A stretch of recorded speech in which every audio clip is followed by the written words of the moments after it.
A lie can travel halfway around the world while the truth is putting on its shoes. Mark Twain. Greetings. My name is Joseph Yagar. Welcome to another Life in Perspective broadcast. My objective is to provide thought-provoking discussions so you can optimize your perspective on life. Whether or not Mark Twain could predict the speed of light 120 years ago, it may be safe to say it's probably a heck of a lot faster. I dare say that the digital age has opened up a sea of opportunity for progress beyond his wildest imagination, as brilliant an imagination as he may have had. It at the same time exposed us in ways few of us outside the digital nerd community could begin to comprehend.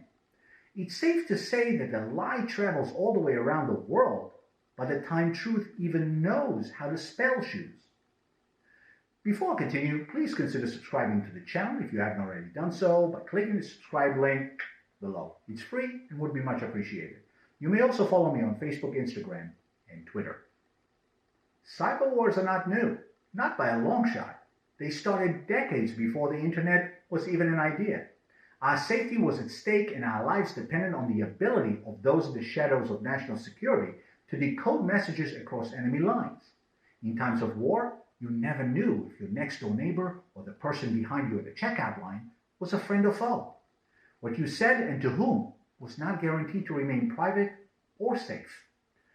Today, however, every move we make and every word we say is recorded and stored for eternity in some Fort Knox we can't access, nor, to be fair, trust those who can. We can speak up, vote, and hold congressional hearings until the cows come home, but we will likely never be able to prevent anything from being gathered until it's already exposed and deep within the annals of the digital universe. Information just moves too fast. In 2018, a consumer fraud sentiment report by FeatureSpace states that 36% of consumers have canceled their debit or credit card or closed their bank accounts altogether due to security concerns.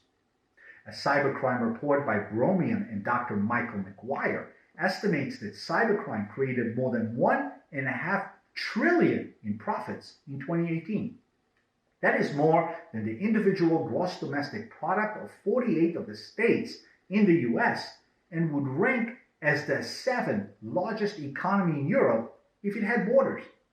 It's not going away anytime soon, and the onus is on us to protect ourselves by taking the initiative and being proactive. And that begins with prevention. Erin Burry was on the money when she said, "Don't say anything online that you wouldn't want plastered on a billboard with your face on it." And just like Clifford Stoll advised to treat your passwords like a toothbrush, don't let anyone use them and change them every 6 months. There is advice galore out there on how to protect yourself as best you can from becoming a victim. But I can say with confidence that instinct and common sense, albeit uncommon sadly enough, are the Swiss Army knife for prevention in any era and against most enemies, be they virtual, foreign, or domestic. Like anything else, in my humble opinion, ignorance is not an excuse, and assuming anything will keep making asses of you and me. Pointing fingers at social media platform creators for not addressing privacy and security issues after the fact makes for a valid argument for reform, which certainly should be addressed. But it doesn't relieve any of us of the responsibility of weighing the risks before we take them. And keep in mind that while we are attempting to evade the virtual tyrants, our every move is being watched anyway by those who want to protect us. Privacy is limited at best, even if you live in a cave or under a rock, and the walls will keep closing in. Unfortunately, it is necessary because of the many threats our way of life now calls home. So be careful what you click, for it might be a trick. And if you don't know the sender, it might be a pretender. Believe you me that hackers don't care. So if I was you, I'd beware what I share.